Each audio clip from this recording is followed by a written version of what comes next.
Hey everyone, and welcome to The Explainer. Today we are tackling a tool that you hear developers talk about in, hushed, reverent tones, NeoVim.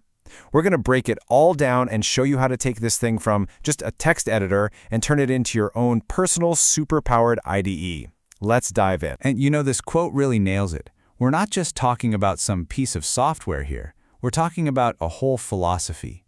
Getting into NeoVim is all about embracing speed, efficiency, and this deep, personal customization, so you can build a tool that fits you and only you perfectly. All right, so let's start with the basics. What in the world is NeoVim? And how is it any different from the editor it came from, the legendary Vim? So at its heart, NeoVim, or NVim as you'll see it called, is a modern version of the classic Vim editor. It keeps all the good stuff, right? The speed, the keyboard-first approach, but it completely rebuilt the engine under the hood.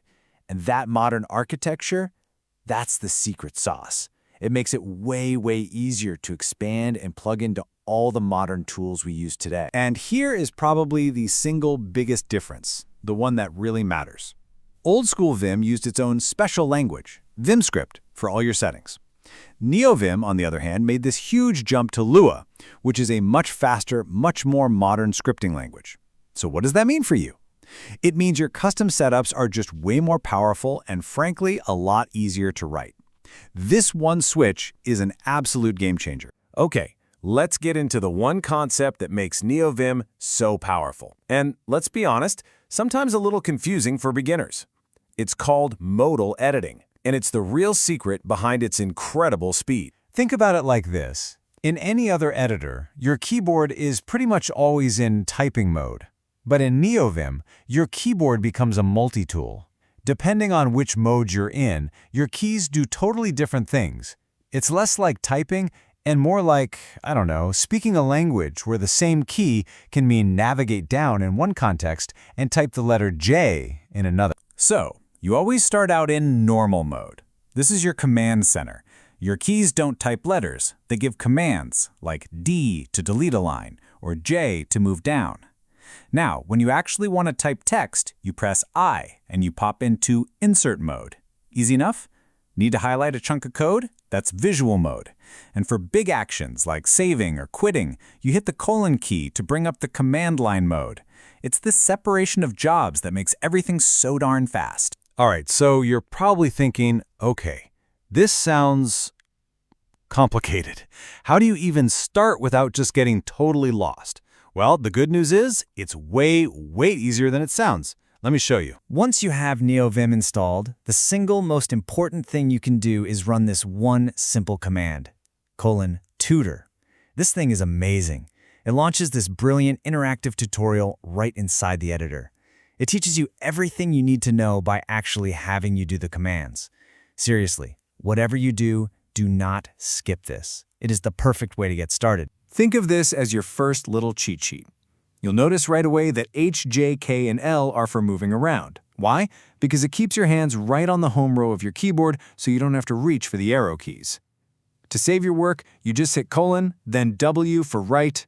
To quit, colon, then Q. Want to do both at once? You got it. WQ.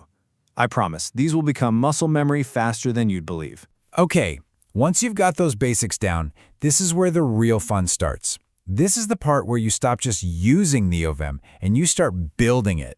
Customizing it isn't a chore. It's the moment your editor truly becomes yours. Believe it or not, all of your personal touches, all of your settings, they all live in one single file, init.lua. You can think of this file as your editor's brain, and inside it, you just write some simple Lua code to control, well, everything. You can add something as simple as line numbers with just a couple of lines. It's so cool. So, as you start customizing, you're going to hear people talk about something called the leader key. So what in the world is a leader key, and why is it so important for making the editor your own? The leader key is basically your personal shortcut button. It's a key that you get to pick. A ton of people use the spacebar, and it acts as a prefix for all your custom commands. So for instance, you could map spacebar plus W to save a file.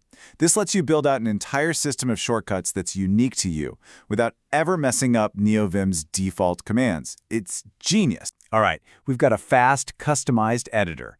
But how do we take that final step? How do we turn it into a full-blown integrated development environment, an IDE? Well, the answer is plugins. Now, trying to manage a bunch of plugins one by one would be a total nightmare. So instead, we use a plugin manager. It's a tool that does all the heavy lifting. It automatically installs and updates everything for you. A really popular modern choice, especially if you're just starting, is called LazyVim. It gives you a ton of amazing features right out of the box. And getting started with something like LazyVim is incredibly simple. You just add a few lines to your init.lua file, telling it which plugins you want. The next time you open NeoVim, it does all the work for you.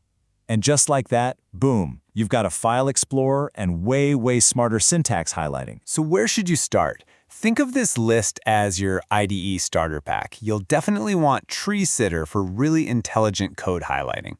You'll need LSP config and CMP to get those classic IDE features like auto-completion. Then you add Telescope for lightning-fast file searching and Git signs to see your Git changes right there in the editor. With just these few plugins, NeoVim transforms into an absolute powerhouse. And that really brings us to the final core idea here. Most of us, we just use the tools that we're given. But the whole philosophy of NeoVim asks this really interesting question. What if you built it yourself? By taking the time to shape the most important tool you use every day, you can get to a level of speed and comfort that's just completely personal. Because at the end of the day, your editor isn't just a program. It's a reflection of how you think. So, what would yours look like?